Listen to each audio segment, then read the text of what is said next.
Jamie was saying earlier that a few people have been sick. And then Jan started, and then and then took us over. But you've been absolutely brilliant. So we had our briefing today, didn't we? Yeah. Which went really, really well. Good. About really good 14. Did we get about 14? Oh, I would see the numbers. Yeah, nearly 40 students. Yeah. That's great stuff. Yeah, really went well and really engaged. And we had a really great presentation by Jasmine, and it was brilliant. Busy day today. It's been running on into days. So, so we just got, I just need to sit down. Yeah, fair enough. And then so we set up in the other room. Oh, great, okay. Are they out there in the They're room? in the far room now, Okay. and Mark is there. Great. We're just having some photos. Nice. Good. Yeah, definitely. But it's lovely to see you. Yeah, well, good to be here. My partner put something else in the diary and hadn't realised that I registered for this. So I cancelled the ticket, but then those people got ill. So right. it was free. I know, there's quite a few people being sick. So I'm just thinking, I'm putting up antibodies now. I'm going to be a couple of You're feeling better now after last week? Really? It's because Steph mentioned it. Because I hadn't seen Steph mentioned. She'd had something as well, hadn't she? This feels really, so I worked on over 3 days. Just felt odd, it's not cold, no sore throat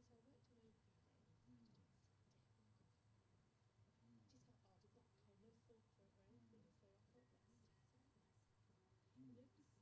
You kind of think it's over, but then people are still getting it. But there's nothing.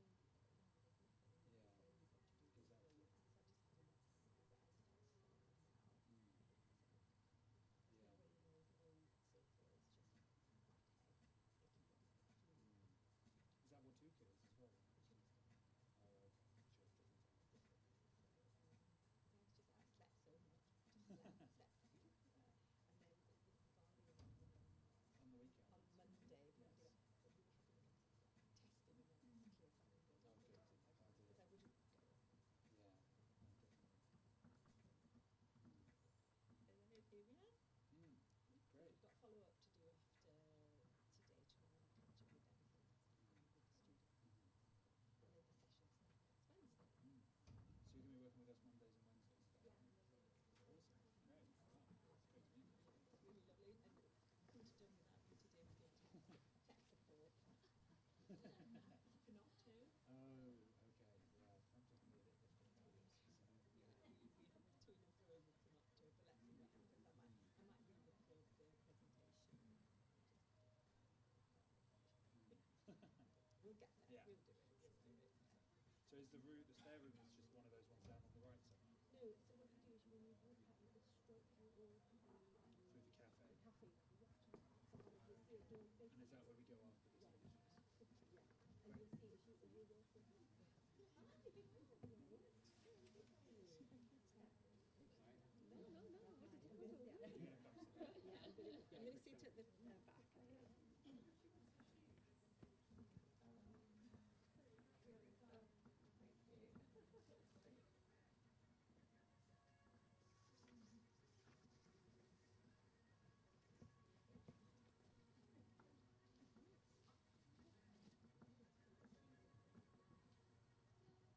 the back.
competing interests. Abby, who really wants?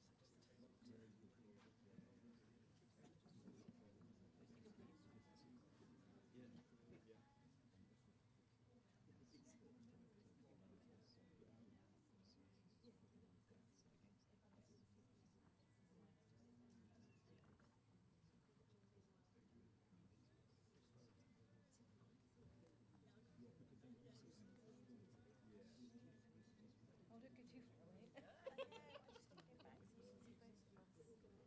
It's because at least the chair swivels, so I can just be like.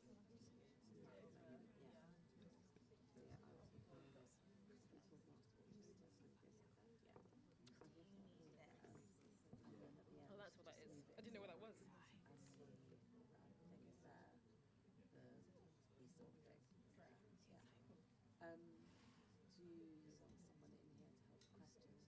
Yeah, I asked. Okay, so one of them will come in. Yeah. Have you got I've got a question. little cheat Okay, sheet?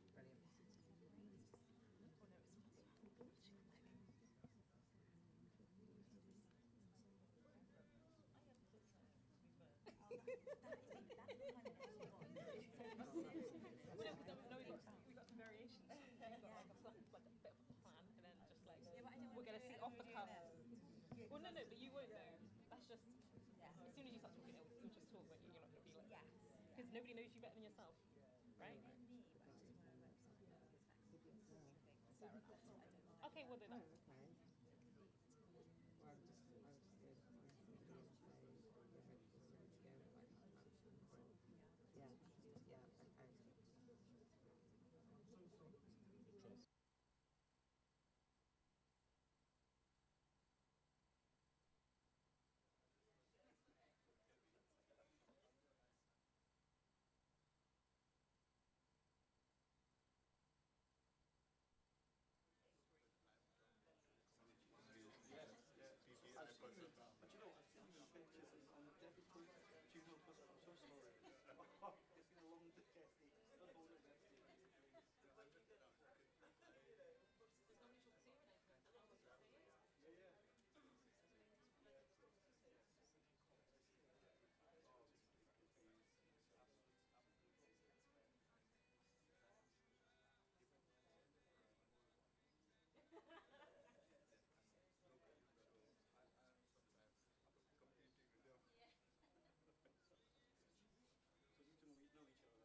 The sign falls down.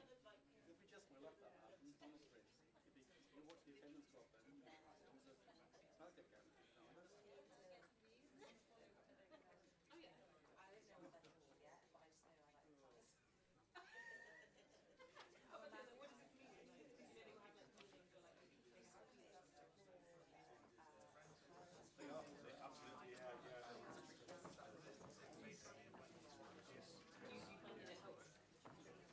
I'm ready, yes. So, yes. Okay. Right.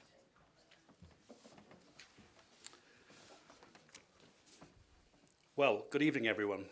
Thank you for coming along this evening. I'm delighted to welcome you to the Thriving While Leading Global Majority Voices from Health and Care series this evening, which is part of the Bristol Distinguished Address Series, or commonly known as BDAS for short, hosted by UWE Bristol in partnership with our equity programme, which I'm sure that if you haven't heard about, I'll tell you a bit about that in a short while.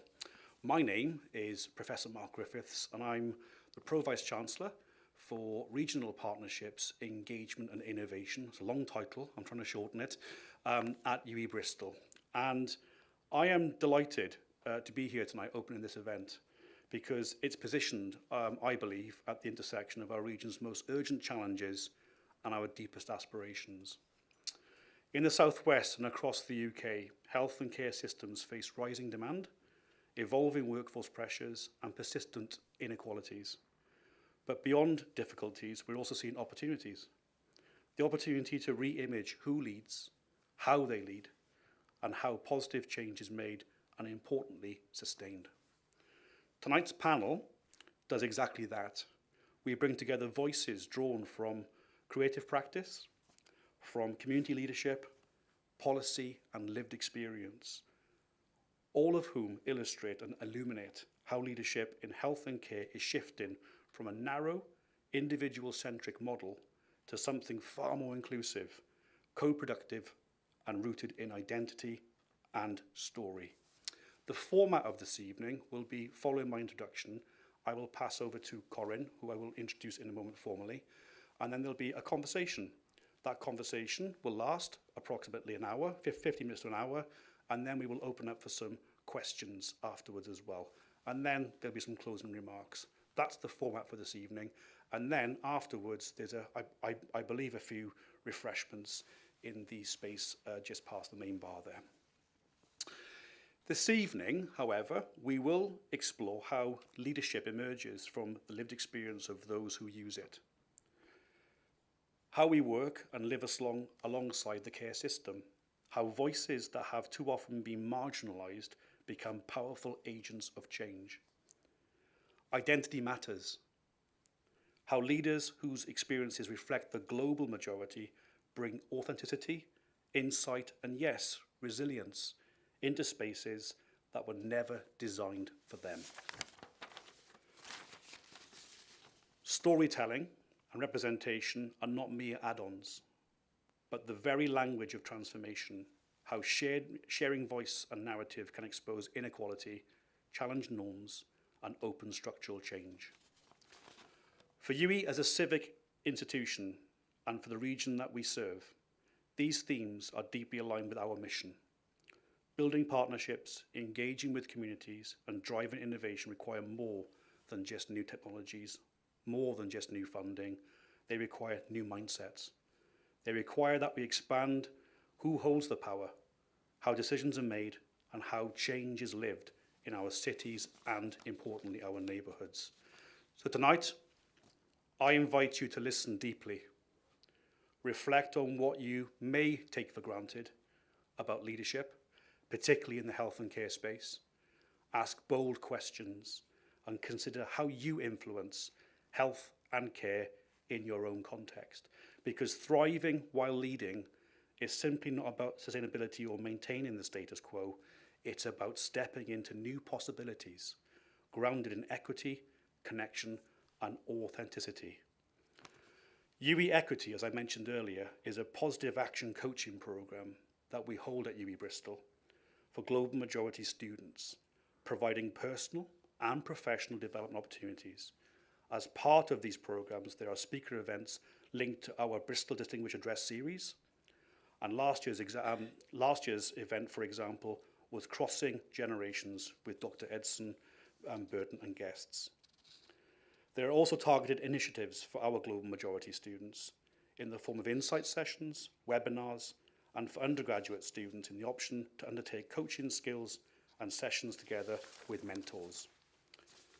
So, without further ado, I'm delighted to introduce our panel this evening. Our host tonight is Corinne Walker. This is Corinne, a Bristol-based writer, director, creative producer, and performer. The rest of this evening's panel include Sophie Chesterglyn, who is the managing director of a local care organisation. Sophie is also director of Co-Produce Care, a community interest company which aims at democratising the social care debate by supporting the care sector to influence care policy and law. And then we also have Councillor Lorraine Francis. I almost forgot the councillor bit then, sorry. A qualified social worker, a former alumni of UE Bristol, and is also now a qualified therapist. So, there are no planned fire alarms this evening. If a fire alarm does go off, it's for real. People will come in and usher us out to a safe location. This session is being recorded this evening, so we are live streaming, but it will be recorded and we will be able to play this back afterwards, pending any technological failures. All right, but without further ado, and to say a bit more about who they are, I'm going to pass over to Corinne. Thank you.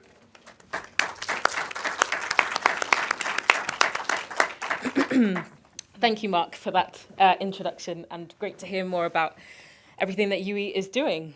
So yeah, it is lovely to see you all here. Thank you for joining us here in the Watershed, and also to those who are joining online. This is being live streamed, so we are on our best behaviour.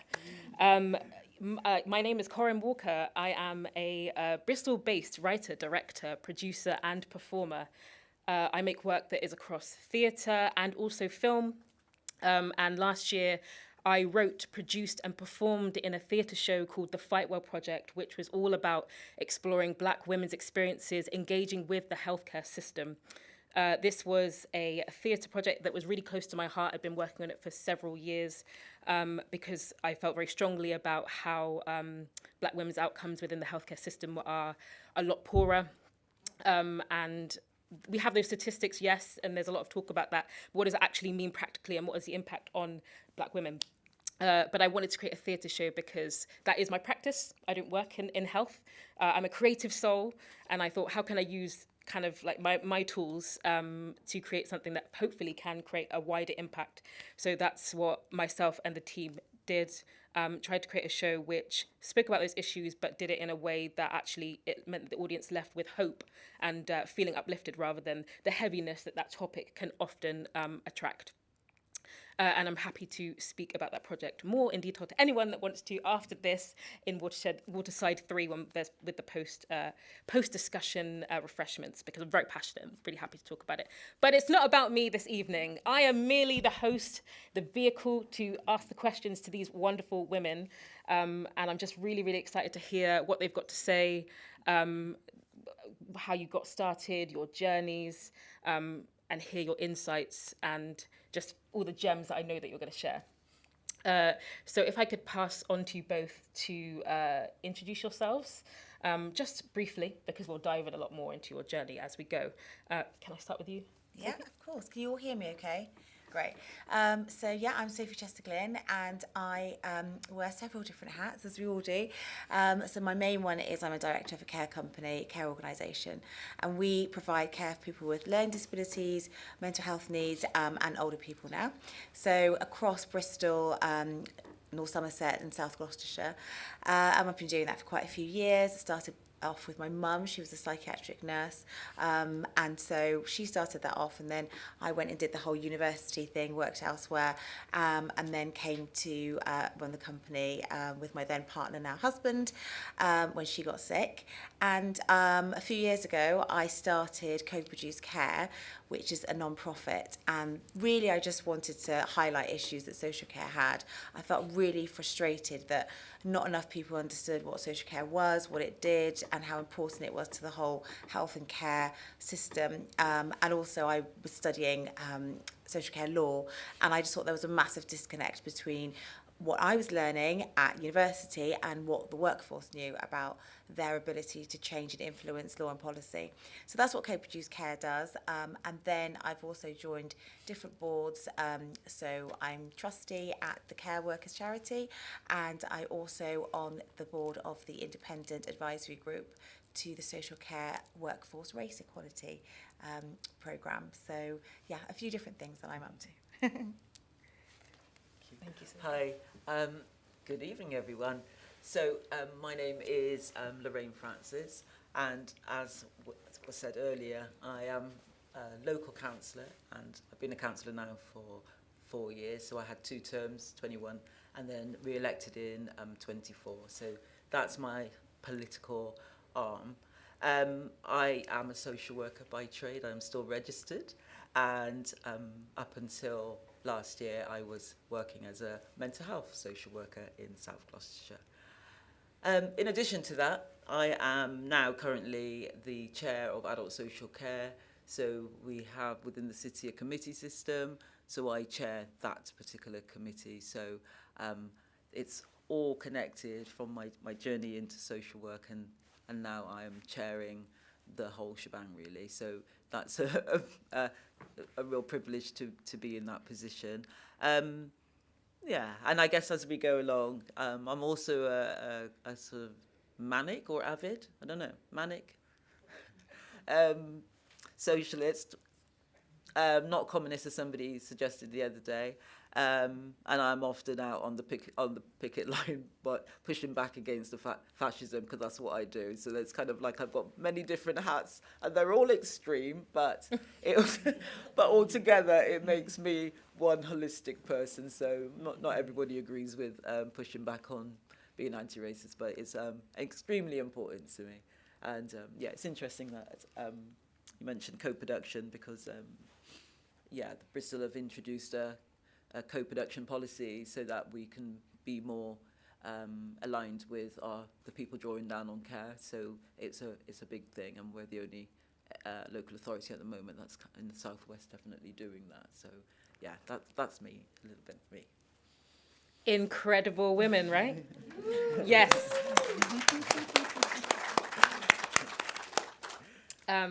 We're just going to dive straight in, because you just introducing yourselves, I had 10,000 more questions I want to ask you.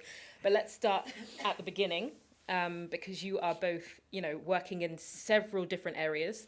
But I feel like the common thread that I'm hearing from your work is that you're wanting to make change and make impact for people who are maybe more vulnerable or underrepresented in society. And I wondered around, did you always want to go down the pathways in terms of the careers and the kind of jobs that you do or roles that you have? And has it surprised you where you've sort of ended up? Lorraine, I'll come to you first. I think a good friend of mine, that we've been friends since primary school, would tell you that I have always wanted to be a social worker, even when I didn't know what a social worker was. So that was bizarre. I do not know. But from the age of about 10, I said, I'm going to be a social worker. But that actually genuinely stemmed from my background of our family was incredibly poor, and there was different types of trauma that comes along with being first generation migrants or immigrants in this country. So there was something about wanting to have an impact, like you say. And as early as 15, I think it was, I started to volunteer for Bernardo's, because whilst I walked around with cardboard in my shoes because my mum couldn't afford new ones, and that's a true story, I still felt that I wanted to give back to people less fortunate than myself, so sort of figured that one out. So it was a journey of love, and whilst I've not stayed in social work for 35 years consistently, I have dipped in and out of it. And my last run was 24, when I've sort of finished my last job as a social worker. So it's been a journey of love from as far back as I can remember. Amazing. Thank you so much. And I'm just loving the kind of, you've always looked out for others from as early as you can remember, always wanting to give back and help. Yeah, that's amazing, a testament to your career and your journey. And I can't wait to dive back into that some more. So same question to you, Sophie, about, was this something that you'd always wanted to do? Has it surprised you where you've ended up, or was it just always the goal for you? It's a funny one, because I almost feel like it wasn't something I thought I was, in my head I was always going to do, because I did a law degree and then I worked in London, but I think it was always in my system. It was always in my blood, if you like. So Mum came over from Guyana, which is kind of like South America, Windrush generation, and she always tells the story of, like, she came over with a suitcase and £5, which actually was quite a lot of money back then, but it sounds like quite dramatic right now. And she just had this vision. She was one of 11, and they grew up in like adverse poverty. I remember her saying her mum would just give them sugar water to go to school, and they couldn't concentrate at school because they were so hungry. But she always had this ambition to do well and to look after others, I think being part of a big family. And then she came over here and obviously answered the call.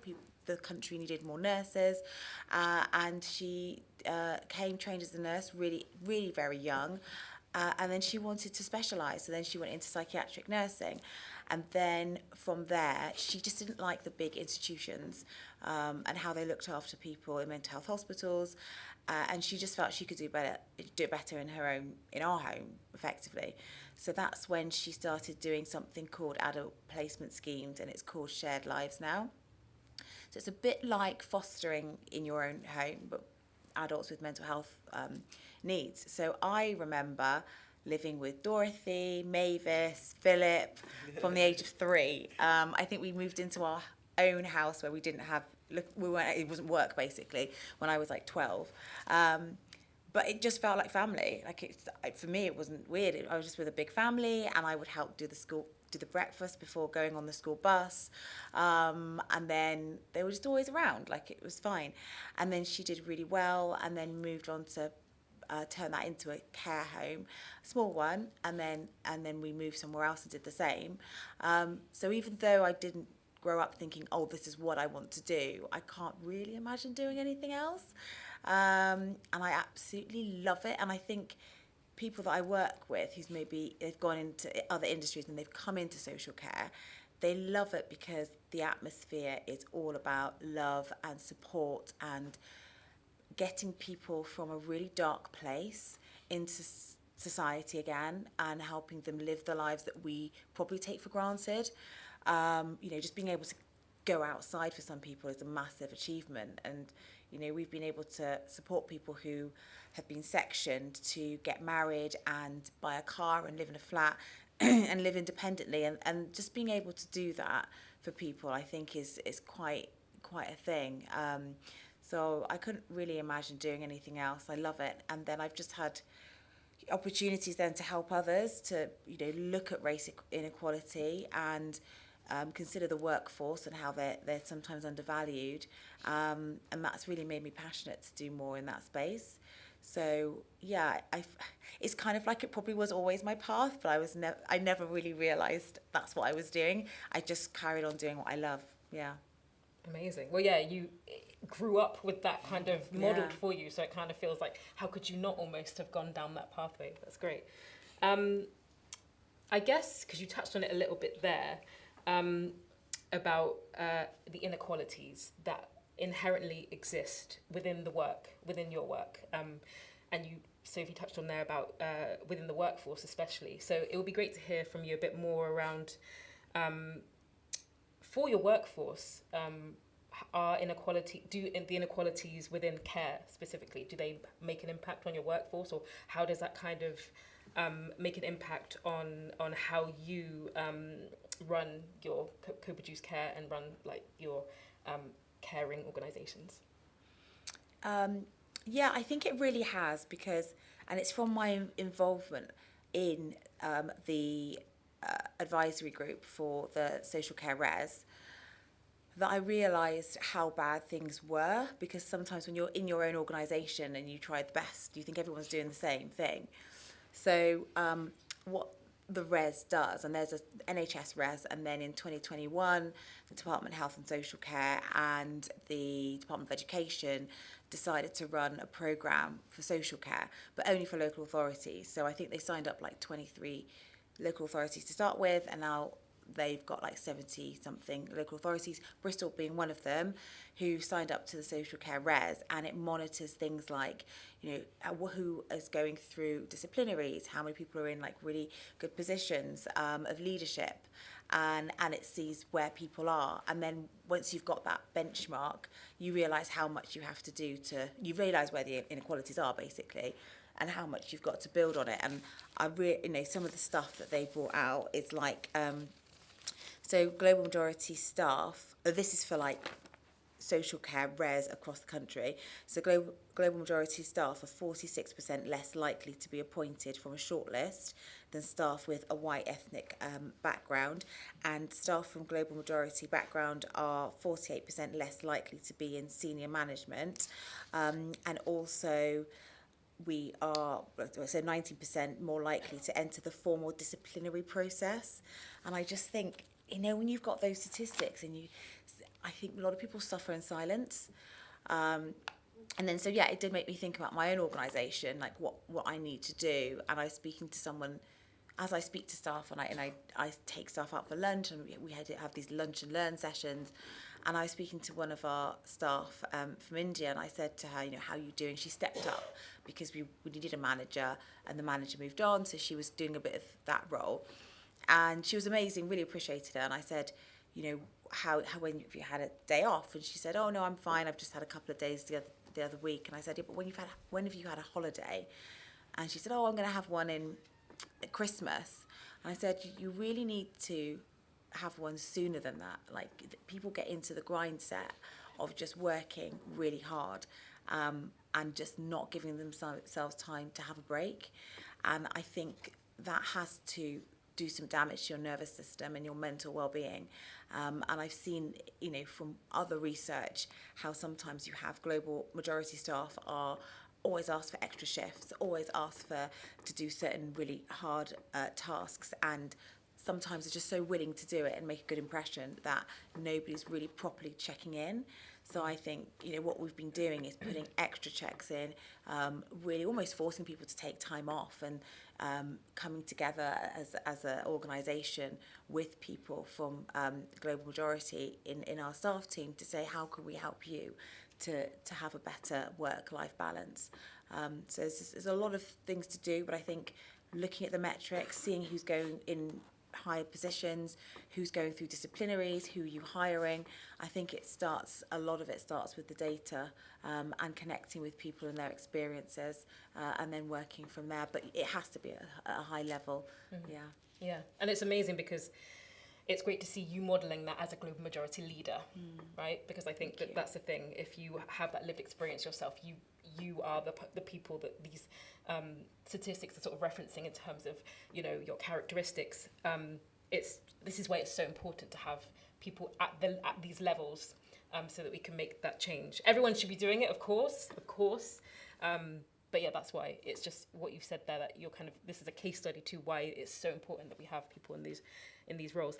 I just had a quick question. You said about RES. Now, what is RES? So that is in social care, forget about that, SC, Workforce Race Equality Standard. Okay, thank you. So that's what that one is, yeah.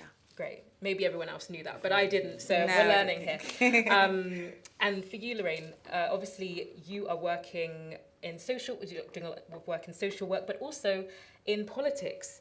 And so I was interested in what are the biggest lessons that you have gained working in these two areas, and actually, are they more similar than people might think, or are they quite different?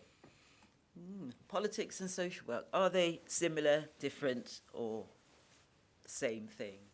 I think it depends on how you look at it. So politics as a separate entity is one thing, but then you have politics within the social care environment, and you have the politics of disproportionality. So when the data that you've just sort of read out, that plays a huge part in some of the experiences of social workers within the industry.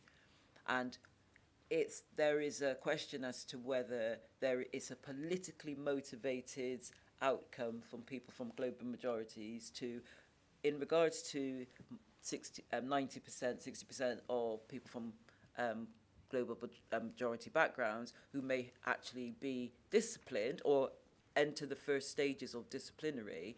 The actual data then says we're less likely to be found guilty of something.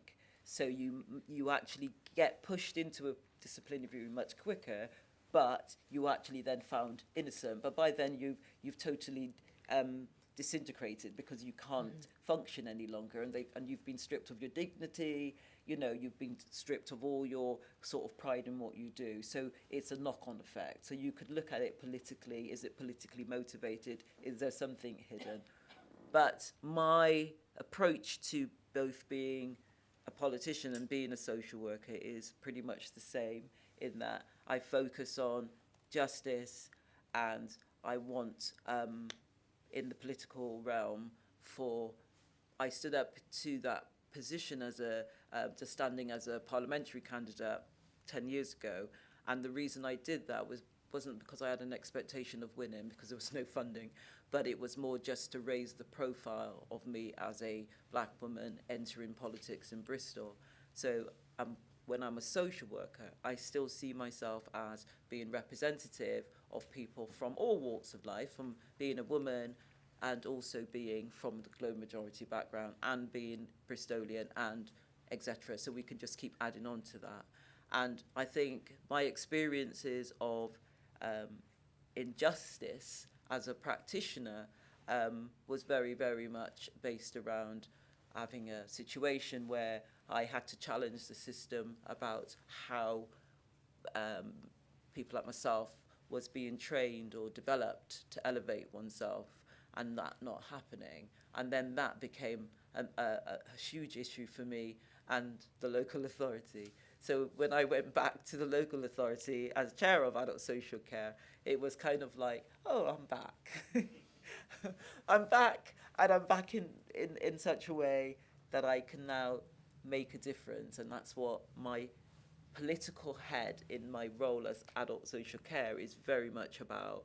Are we doing the right thing for the people drawing down on care? Are we doing the right thing for the staff within the industry? Are we making a difference? You know, so that's I see the two things being connected, and they're not separate being, because then if it was separate, then I wouldn't be authentic. Mm-hmm. So there's something about the, you know, lived experience, being from a global majority background, but being really politically minded and making sure that everything I do has an outcome. And we are, yeah. So I think they're very much connected. I agree. From what you've said, I agree. The second part to that question was just what are the biggest lessons that you've kind of taken from your kind of career, I suppose, but specifically within social work and politics. Yeah, it's a big question, I know. Yeah, but I get but my biggest lesson is that you never stop learning, no matter how old you are, but you never stop having to deal with people who want to dismantle what you've done. So there's a real challenge. If you ever watch, you've probably got better things to do, but if you ever watch me chairing adult social care, one of the things that I would say last year repeatedly, I would say, through the chair. Basics, through the chair. Can you ask your questions through the chair? And I would be doing that all the time, because it's a sign of disrespect, isn't it? If you just talk out and you don't recognise me. Mm-hmm. And I think that's part of that. So my journey, what I've learned is, don't be complacent, and do not assume that because you're there that you are respected, because it's not an automatic thing. I've got to work at being the best person that I can be, and then it is up to you to determine whether I am being effective in what I'm doing. But as long as I remain authentic and genuine in what I'm doing, hopefully I'm delivering on that lesson, on that level, so that I don't have to feel I'm an imposter. I really hate that term, because I'm not an imposter. I've earned the journey. Mm-hmm.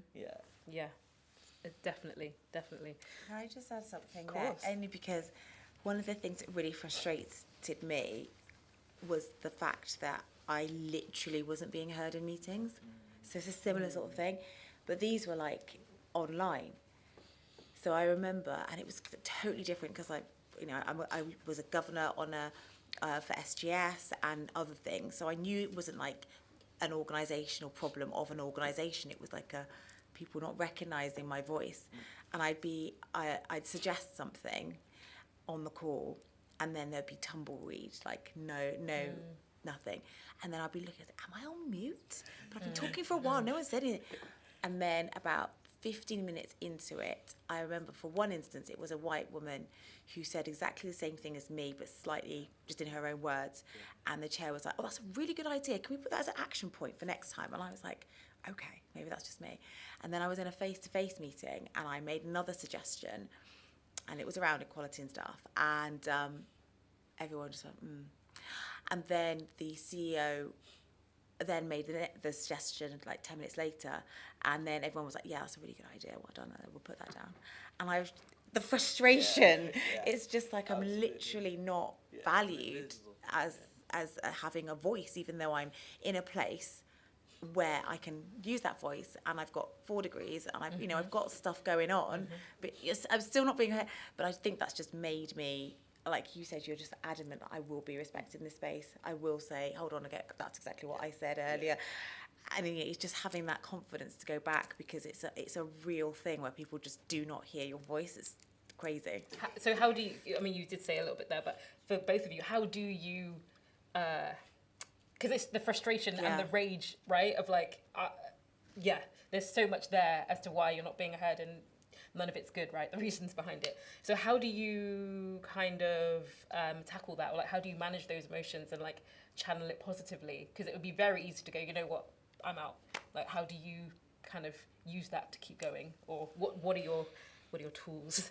Well, I know for me, just keep putting my hand up. I want to speak until people hear me. And now when I go into meetings, if I'm like I don't know, my social battery is really low and I'm a bit quiet, they go, Sophie, did you want to add anything? They're now coming to me because they know that I have something today to say, and it's probably going to add value. So it's about, they talk about representation. The more that you're in certain spaces, then people do ask for your opinion. It's a bit just annoying that you have to do that, whereas other people would just exist and say something, and people take it seriously. But yeah, just persistence, really. Yeah, definitely. So an example to answer that, this happened on Monday, and a member is a politician. So a member asked a question, but hadn't directed the question at anyone in particular. So I answered the question because it was within my realm to do so. And when I finished answering the question, she actually said to me, I wasn't asking you. Wow. I was asking the director, the DAS. And then that's what she said. So my response to that, in how I handled it, I said, would you like to answer the question? And he said, you've kind of answered it. So he didn't say a lot. He just sort of said enough just to placate her. But that was how I dealt with it in that instant, rather than, I have been known to get a bit... Well, you've got to do it, otherwise you wouldn't have got to. I've learned to sort of think, how will it serve me if I get irritated? So I have to look at it like that, and it won't in that moment. Because if I said, but I just answered, then I've actually given away my power then. So I just, acknowledged the actual director, and he responded. But that is the type of stuff that I actually still encounter as a chair. But it's okay, because I've got a smile on my face, because it's a case of no matter what you say, I'm still sat here, isn't it? So at least for the next 2 years, hopefully. So there's nothing you can do unless I do something disastrous. So that's my response. No, and props to you both for the work that you're doing and keeping going, because the mental gymnastics, even in that one interaction, is a lot. Absolutely. So thank you to you both. I was wondering, actually, I wanted to flip it a bit, because you've heard about some of the things that are challenges. I'd like to hear maybe an example of something that you really feel like in your roles you're really proud of in terms of it having an impact on society, or just, it might be something really small or something big, something that just something that you think I'm really happy that I'm in this role, because it has meant that I could do this. Lorraine, you're nodding very confidently there, so I'll go to you first. So there has been some positives over the last 16 months as 14 months of chairing, but I think the biggest thing I'm working on, and it's really important because without being the chair, I couldn't say this or do this. But we are going to be rolling out, making Bristol an age-friendly city and a city for people with experiencing different disabilities, so that every part of the city must recognise you if you are an older person, if you are in a wheelchair. So if you're looking at transport, you need to consider older people and people with disabilities and so on. So that's something that will be rolled out before 2028. So I'm really, really proud that I'm pushing that, and it hasn't been done before. It's verbally done. Yes, we are, age-friendly city, but actually demonstrating what that looks like and how that feels is going to be what I'm going to be focusing on. So I'm really proud of that. And I am proud of being on the front line and getting abused by by racists. I am, because it's something really powerful to be able to say, I'm here. I am standing up for Bristol, and because we want Bristol to be diverse, don't we? And that's what makes us unique, because we have a really diverse city, and I stand up for that. I really passionately believe in that, so yeah, that's what I'm proud of as well. That's amazing. Yeah. So much, really. I don't know. Same as you. I'm proud that we're able to be in these spaces. I think because it is really hard to be in these spaces.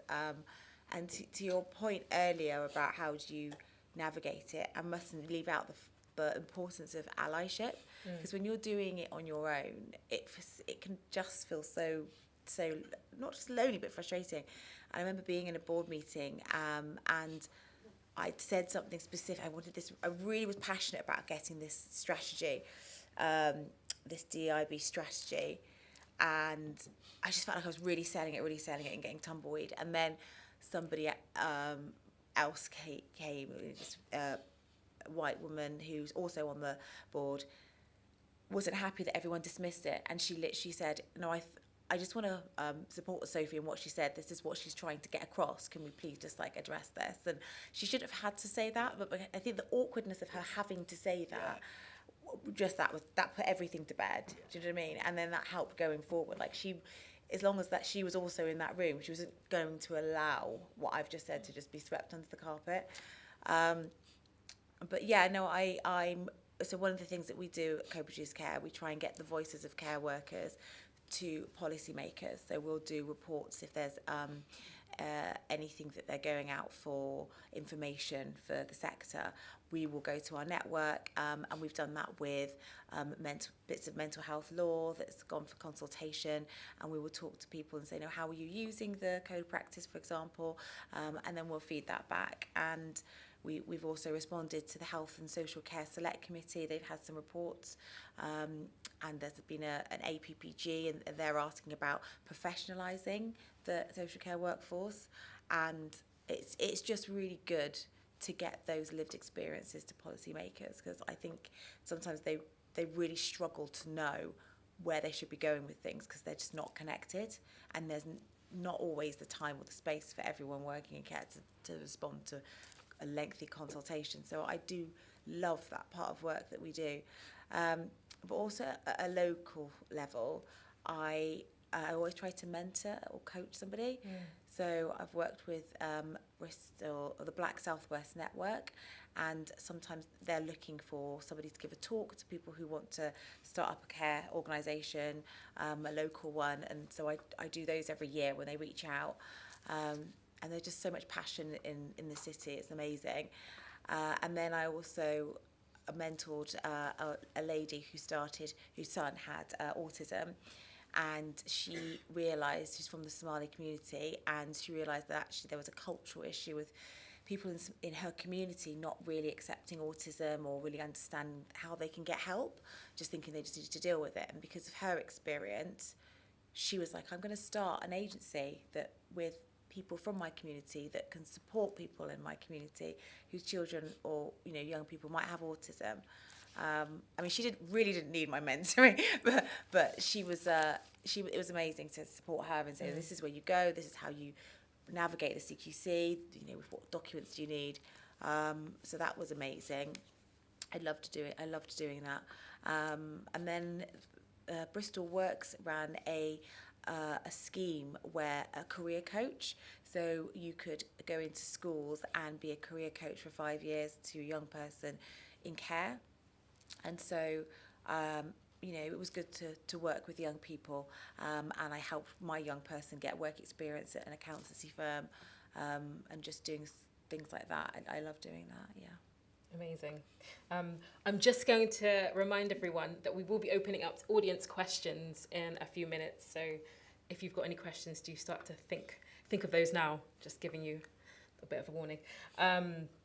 Obviously, we are here in Bristol, and I think we all have got a very long relationship with the city. So it would be great to hear what you think. Who are the role models for you in the city? Who are the other people who are doing great work, either in sort of a leadership role or just within the sectors that you work in, or others? I think it's always nice to kind of shout out all the other brilliant work that's happening in our city. Sophie, do you want to go first? Gosh, I've got such a long list. I'm like, who should I choose? So I quite like Cleo Lake's stuff that she does. I mean, you're definitely a role model for me, just to say that. I think you're amazing. Because I was at, so she was the Lord Mayor a few years back, and I know she does research, and she's got this dance, sort of like active dance that she does, which is using dance as an art form of communicating and telling stories. And I just remember seeing her at Malcolm X once, and she came in, she had like a 3-month-old son, and she was like, right, okay, somebody look after him, I'm going to go and lead this dance session, and also talk about how dance and music can really transport people back to what our ancestors, how they used dance to get through really difficult times. And she got the whole audience doing it as well, and there was just so much message to what she did, and I'll never forget that. How I think there's so many people that can just have so many skills, and really exceptional. And then because my mum is a nurse, or wasn't us, she passed away in 2010. Princess Campbell comes to mind because Mum worked in Glenside, and I think she worked in Glenside, and Mum talked about like those microaggressions that she received. And Can you talk a bit more about Princess Campbell for people who might not know? So she came over, and she was one of the first ward sisters, and she was a campaigner as well. She's from Jamaica, my dad's from Jamaica, and just making strides for people, and opening doors and being a real inspiration. And I think some of the things that she had to suffer, and the discrimination, it was just so common for other people as well. And I remember Mum talking about one time she was with some other nurses, and they asked her, how do you know when to have a bath, because you always look dirty. And it's these awful things that they went through in that time. And despite all of that, they then went on to do amazing things. So those are just a couple of my inspirational people locally. I mean, because we could go on and on and on, right? And I think it's great to hear that you have a long list so that people know there are a lot of us out here doing amazing things. And I'm privileged to have this conversation with you both, who are definitely inspirations, role models within the city. And you are going to be on my lists from now on. Lorraine. Yes. So mine will sound like a bit of a cliche. But genuinely, I think my mum was and remains a role model. She passed away in 23. And the reason I'm saying that is not because it's a cliche. And there were times when she drove me up the wall and back down the other side of it. But she came to this country back in the 60s, I think it was, and I think she raised her children, and she was part of a system that didn't particularly value her contribution to society. And I think she never stopped looking after us and caring about us and making sure we got to where we needed to be. And respectfully, there was some domestic violence in her life, and what she didn't do, and this was part of my, I'm going to get all, so part of my journey was that she stood by us, and she never sort of put us into care, she never walked away from us. And I think there was something about me wanting to be in that care field was a lot to do with that, because she never gave up, and she persevered, and she had indomitable spirit, and she was tough, and she was robust, and even when in her 80s she would walk from Easton, where she lived, to Montpellier, which is probably about a mile and a half, maybe, walk, and bring food to the older church sisters. You know, it's like she's in her 80s and she was still doing that.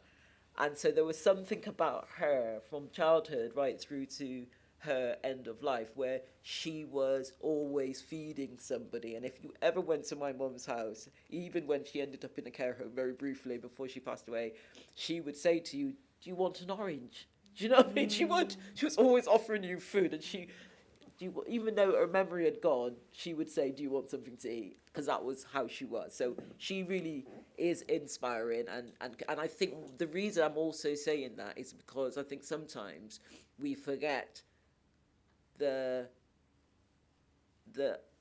we are a product of a system that is reluctant to give us credit and to value us.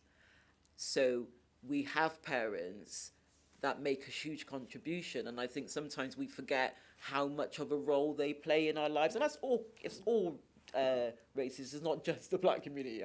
In general, we probably don't value our parents as much as we should, and we look outward to say that person is inspiring. But I can think of people as well. But I think there's something about her journey and her longevity and her, her spirit that lives on. So she's my role model. And what was her name? Myrtle. Myrtle May. Myrtle and May. My middle name is May, so I have the May in my middle. You are most definitely your mother's daughter, for sure. But And I'm she's so lovely. happy that you had the space to talk about Yeah, that thank today. you. Yeah. Um, And I didn't cry because I always cry so I'm No, getting better. no. Yeah, I am. Yeah. That is fine. Yeah. Emotion is should be welcomed and should be celebrated.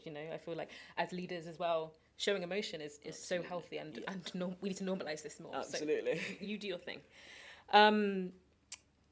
We are almost at the end of the time. I can't believe. But I would love to hear, to kind of close us out of this conversation about, we've talked a lot about your roles. You both wear many different hats and you kind of, you're working across lots of different roles. How do you take care of yourselves? How do you look after both yourselves and the people that you work with? Are there things that you put in place just to be able to continue to do your best work? Because you've spoken about the impact and the toll that it can take. So it would be great to kind of get some, just some insights into your kind of processes outside of that to kind of keep doing this vital work that you're doing.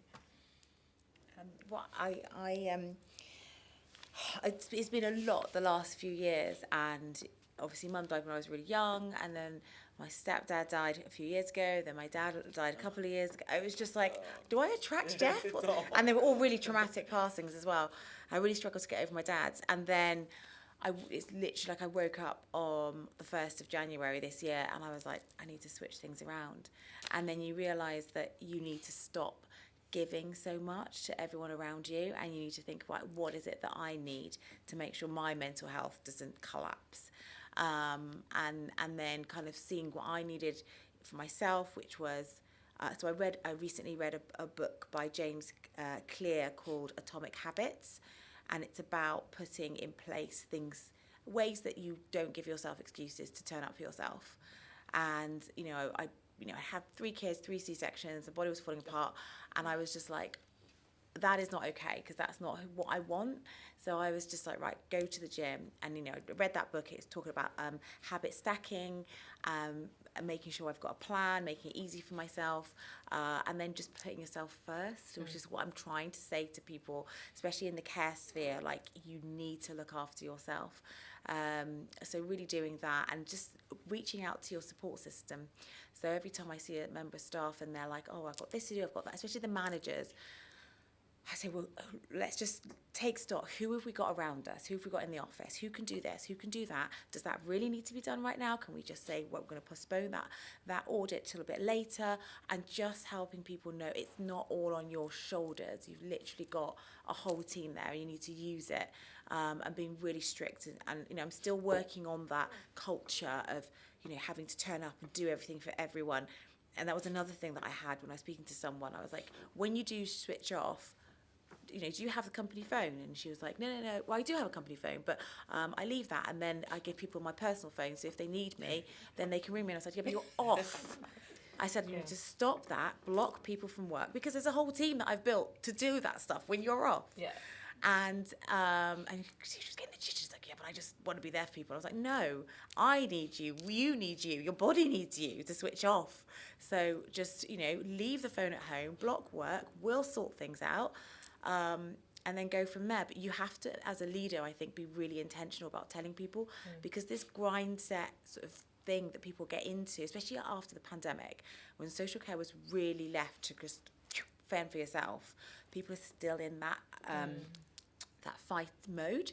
And I recently ran a trauma-informed conference online last week, and some really great speakers, and they talked about nervous system and how we internalize stress and how that then turns into medical problems and issues. And I was like, we need to really look at each other and put things in place so that we support and just check in, have an accountability partner. That was one thing that was suggested. So someone in the office, if you need to get up and go out for lunch rather than have it at your desk, someone just teams you and say, are you out the office yet? Okay, you're out, good. So there's a lot of work to do around it, but I think, if the more you can help yourself, you're probably the same with the pressures you go through, the more then you can see how others are stressing and point that out. So yeah, it's good. Sounds like it's been a real process for you to kind of get to that point. Yeah, sure. I'm glad that you found that for yourself, and also for your wider team. So important as a leader. So thank you for giving us that insight. Lorraine, same question for you. It's work in progress. Work in progress. I'm trying to get back into reading again, because I used to read a lot, and I know that's a big deficit that I'm trying to address. I have bought a book recently, which is Pocketbook Guide to Neurodiversity. I mean, I know it's it's not easy reading, but I genuinely did it because I was having I was having some little bit of conflict with somebody who's neurodiverse. It's not a service user, just to make sure that's clear. So I did it for my own educational purposes. And I used to jog lots when I was younger, and I've joined Whitehall Running Club. So I joined about 5 weeks ago. So I won't say running. I am moving around the track. Look, I'm 59, give me a break. And so I joined the running club because just being outside and actually doing it, even though everybody else is like, I don't mind being right at the back, because there's something about just being outdoors and actually doing it, because the outside is not, as in green spaces, is really important, and I fight tooth and nail to protect green spaces. So if I'm not out in the green space, then being outdoors is great. And I've just stopped eating refined sugar because it's bad for me, and I now don't eat wheat again and gluten because it's bad for me, and I knew that. So I am actually trying to do that healthy gut stuff, but genuinely because I got allergy. And just being, because I go to the gym, that doesn't count. But she goes at 4 a.m. I know, because the only time I can fit it in. It's the only time I can fit it in. But I'm trying to just, like you say, be kind. So I meet friends like once a month. I try and do something nice together, just to catch up on what's happening in our lives and stuff. So yeah, just keeping fit has always been a big thing for me. So I'm sort of trying to self-care, and if you notice, it is all about me. Do you see what I mean? Like I've said, is what I'm doing, as opposed to not necessarily extending to others, because I do that like you do 24/7, so I'm sort of trying to do the stuff. So even though it's not big stuff, it's enough to make me feel that I am valuing myself as well. Do you know what I mean? I'm pouring love into me. You've got to pour into yourself before you can pour into others. Otherwise, the cup will just run dry. Absolutely, definitely. Thank you so much to you both. Thank you. Going to open up to questions. I see a hand already up at the back.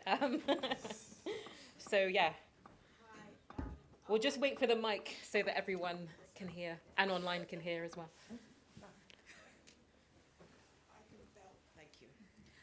Hi, hello.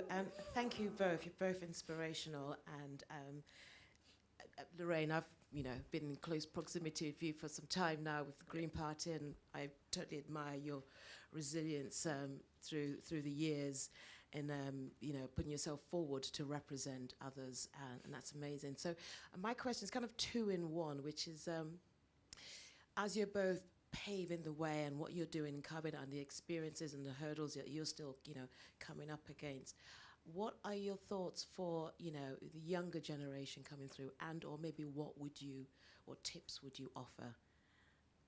Although I can't see many younger people in the audience here today. Oh, hello, there's one. Yeah. Thank you. Yeah, younger people. I am incredibly passionate about younger people and the role that they will play in society as we move forward.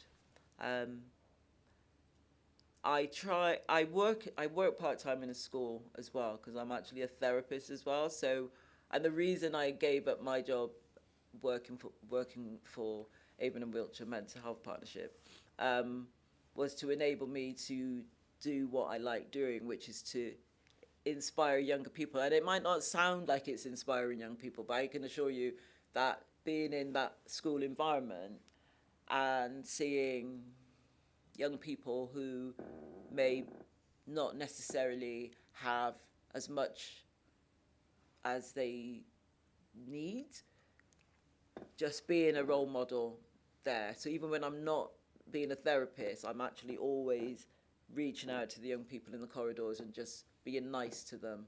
And often they're not used to necessarily just people just saying, "How you doing today?" And they used to look at me really strange, you know what I mean? I'm like, "I'm okay." but now they're getting used to it because I do it all the time. So now they're actually just, "I'm okay, miss. Yeah, hello." Do you know what I mean? And some of them will actually go out of their way to say hello as well. So it's about just we talked about being invisible. It's about just seeing young people.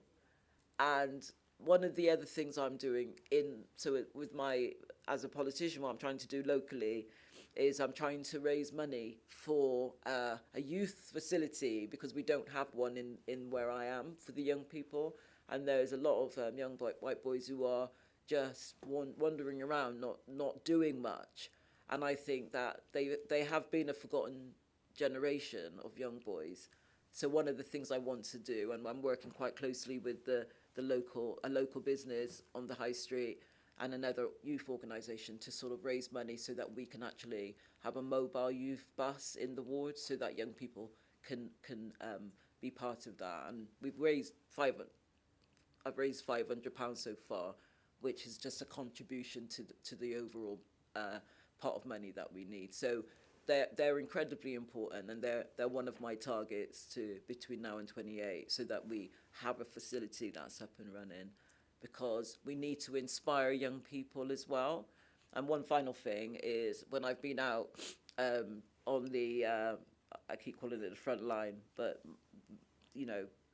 dealing with sort of inequalities and people marching to take away people's equality, is that a couple of young boys, they're young to me, they were 22, came over and we had about 20-minute conversations. This was the 5th of October.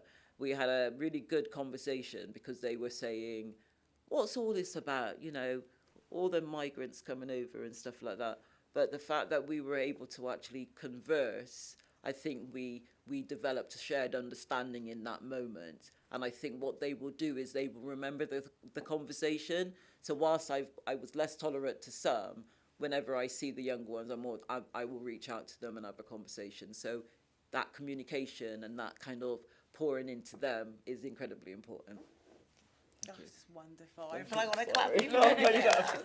I do. All of the stuff. So I think it's a really good question, actually, because I was a governor at a college for a while, and I was always challenging the other governors about our presence with younger people. So just being there in the boardroom, I don't think was enough. Like, we needed to get out there and talk to them and say who we are. And that's, it was quite a hard message to get through. But I suppose, wherever I get an opportunity as well, I just try and bring people in. So we're always taking an intern into our organisation. I try to career coach where I can. We take apprentices, and honestly, people who start as an apprentice stay with us. They're great. So it's just having faith in younger people. And then we've got an outstanding care home in Yate, and the registered manager there is like 24, 25. And she is incredible. And it's hard because she has to manage, 40, 50-year-olds, but she just gets through it, and she's got that tenacity. She's needed a lot of coaching. So in my organisation, we run a scheme called Beam Me Up, which is basically we take people who are, high flyers, but they just don't have the confidence. And there's a lot of people in social care who are absolutely incredible, but people just think that people just want white bums, that they don't. It's the most regulated sector there is, and there's so much training and stuff going on. So I then, like a senior manager, will go and coach them and train them, and she was one of those. And then now she's a manager, and it does help by bringing young people on because it's a different perspective. She's got fantastic ideas as well that she brings. She's got amazing energy. And then where I can, I'll go into colleges and just speak about what we do. I'll take her and a few other apprentices with us. There's probably more we could do in that space, but I'm really proud of what we do. And there was a local care awards a couple of weeks ago, and we had 4 awards from that, and it's just it's so good to see so much of our team progress and get recognised for it. And some of them had started when they were really young with us as well. So I think it is about presence, getting out there, bringing people along, and try and give them the confidence where they don't have it, isn't it? Yeah, it was a great question.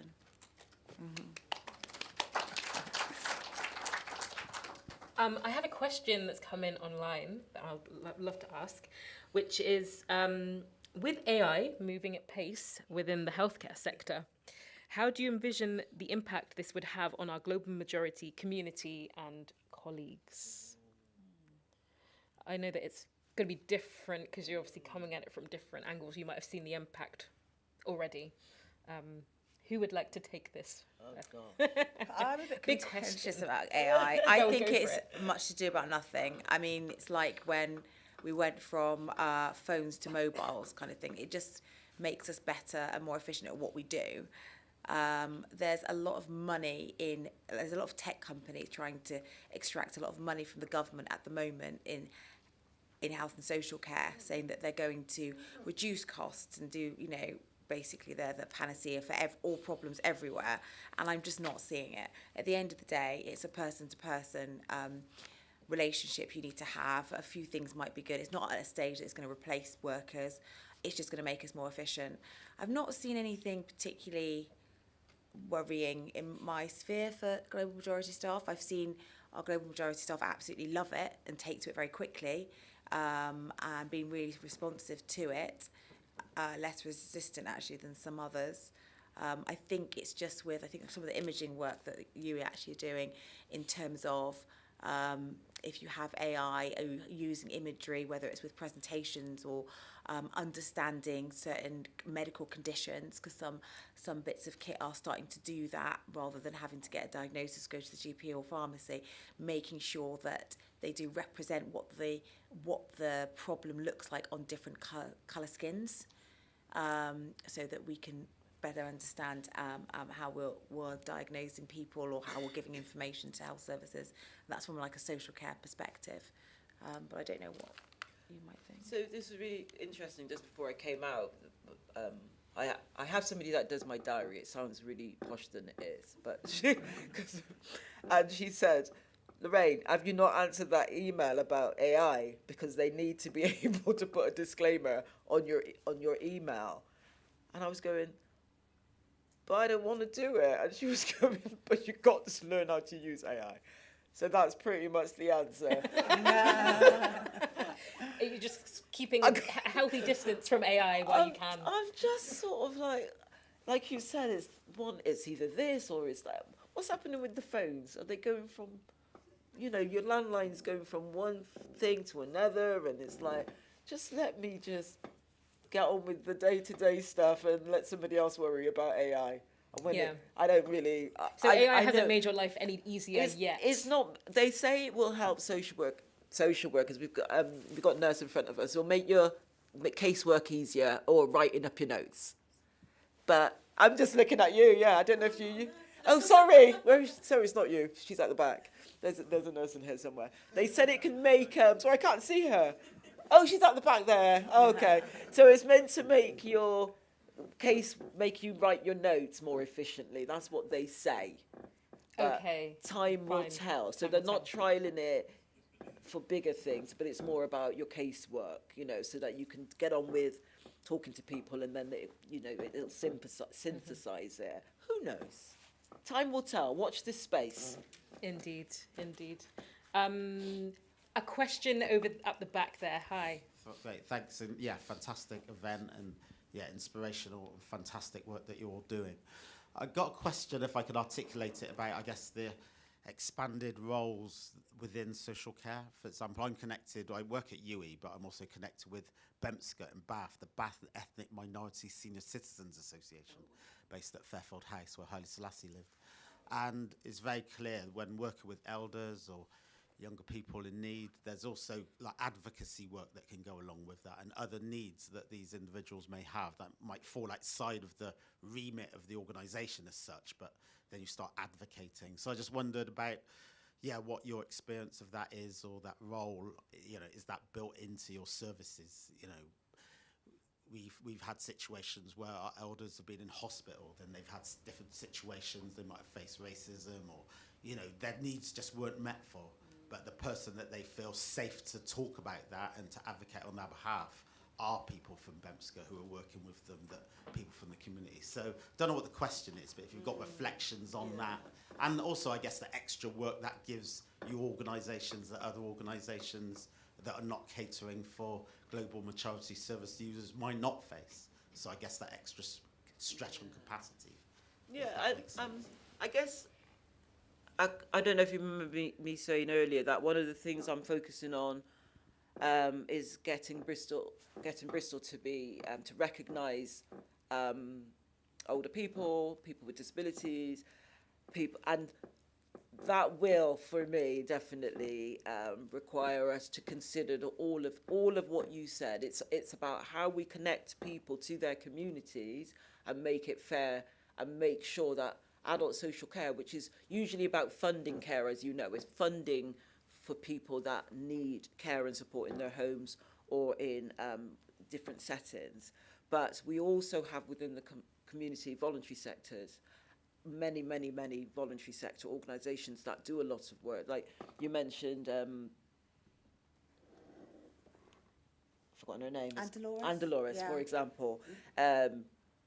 During the pandemic, she did some work around food for people from, diverse backgrounds, and that she did a service around that, so that people could eat food that they wanted, that was going to nourish their bodies and stuff. So it's really important that everybody, because I do have a vision that everybody should be able to get the support they need when they need it, and it's got to be unique for them. And I steer away from a kind of everybody's the same, because I'm not the same, so therefore I don't think like that.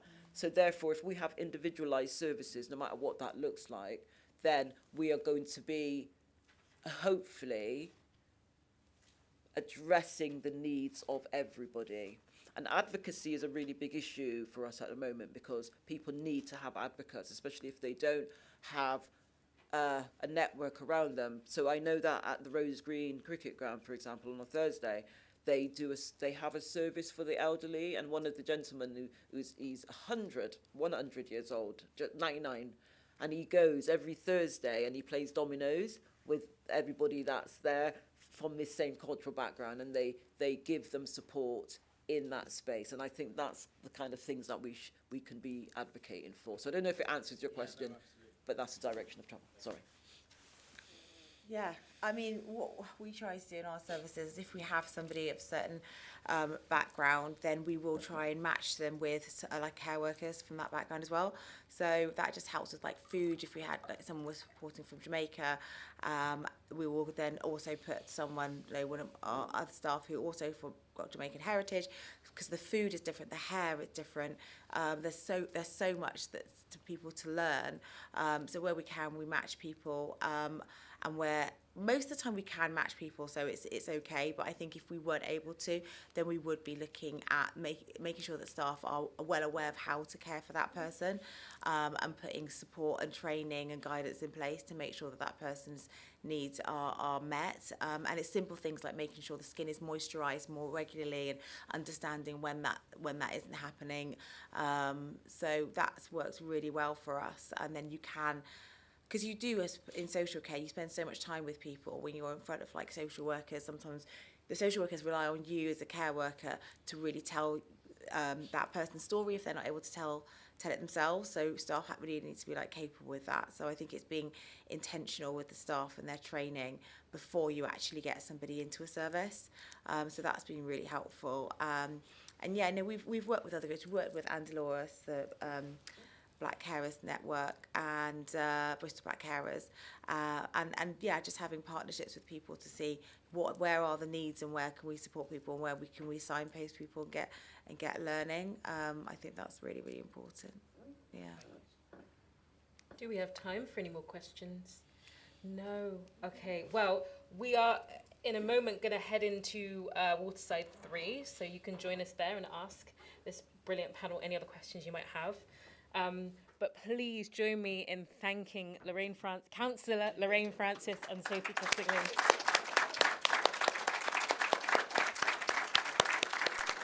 And I'll hand back over to Mark now. Thank you, Corinne. Ooh, I almost went, didn't I? I knew that step would have me. Wow, what can I say? A big thank you on behalf of UE Bristol to our panel. 3 inspirational guests actually this evening. I ran out of space on my paper where I made some notes, and I think listening with intent was in my welcoming kind of introduction, because listening is what we need to be doing within society, listening to the stories, the narrative. So really inspiring stories, and I could see how much it meant in terms of the role models in your lives. Powerful journeys I've written here. There's something about the selflessness when you are leading, and even when you have nothing or very little, like cardboard in your shoes, how you still can give to others who have less than you. Something that speaks to the title that we have tonight been talking about. There's something around looking at difference and things like the race equality standards, what they tell us, but it's much more than the data, isn't it? It's the lived experiences, the difference, the disparities that are created through how someone can be treated so differently to someone else. And how, particularly in social care, which it did get a much rougher deal during COVID, and I personally feel hasn't recovered as quickly as the other sectors have. How do you bring in restorative measures to make sure we look after and inspire tomorrow's social care workforce? Because it's a difficult field to recruit to as well, we find that. There's something about the focus on justice. I love the kind of conversation around the intertwine between social care and politics. I think you did a great job there, Lorraine, of talking about that. And Sophie and Lorraine both talked about never stop learning, and actually how you dismantle some of the norms and how you remain authentic. See, I was paying attention, yeah? I haven't gone much further, sorry, because I know canapes and that are out there. Well, drinks at least. Is there canapes? I don't know. Maybe not canapes. Maybe I've misled you there on that one. What do you do when voices aren't heard, when your voice isn't being heard? Persistence, the need for advocacy. Again, speak to the title, right? What do you do when you know that, hey, hang on, I had something good to say there. Why hasn't it been taken on board? Why? I think making Bristol a better place, whether you happen to be elderly, whether you happen to be disabled, or global majority, is something that I believe we're all aspiring to. There are challenges, and those challenges have been spoken about this evening, but there's something about standing up and the value of allyship. Literally, as I wrote the word allyship, Sophie, you mentioned that very word, so there was something going on there, telepathy-wise, I think, in terms of that. The value and importance of role models, and how they inspire us as leaders. It was lovely to hear about Princess Campbell, because every time I go into the children's suite at Glenside campus, where I started my career at UB Bristol, I see Princess Campbell's face. I know the journey, but also the difficulties that Princess Campbell had during her time working at the Glenside, as it was in a hospital. The spirit and drive of our role models and the sacrifice for others. And then latterly, the importance of self-care. You can't give to others if your pot or jug is empty yourself. And then the questions at the end, in terms of the importance of engaging with our younger population. They are the future, so we have to find a way of engaging with them and listen to the differences and understand where they're coming from and try to guide and provide light where we can. And then finally, the person-centric approach to care. I'm not going to finish on AI, but I'm going to say that actually healthcare is so entwined with people. It's people that make the difference. So that were my reflections. They were mine. You may not agree with them. You may have your own thoughts. But over drinks, we will cover that as well. So it just goes to say that this event is being recorded. So if you ever want to re-watch this at your leisure, you can do so with a glass of something maybe, or a cup of tea. It will be obviously in the media library online. Give us a few days and we will get it up there. Please complete the feedback for this evening. Feedback is really important to us in terms of how we drive and steer these series going forward. There is some refreshments. I can't swear to canapes, actually, sorry. There's definitely, I've been told, no canapes. It's just refreshments. I'm sorry, folks, as well. There is also a couple of bits in the hall through there. One's the Reframe project, and we're really, it's a delight to have Debbie with us this evening. Debbie Hubbard, who is the leader with Puspa Pant as well. Please do ask questions of Debbie and Puspa about the Reframe project. It talks just about the very thing that we were talking about in terms of different skin tones and what that means in terms of diagnosis and treatment, and how we need to have a much more diverse library. But Debbie is a much more expert on this than I am. And the second project is the anti-racism exhibition, exploring children's relationship with tolerance through workshops and art. That's it from me. That's it from our panel. Let's give them one massive round of applause. Thank you. And a particular thank you to Corinne as well for hosting this evening as well. So thank you, Corinne, as well. Okay, refreshments are that way. Thank you, everyone. Have a great evening.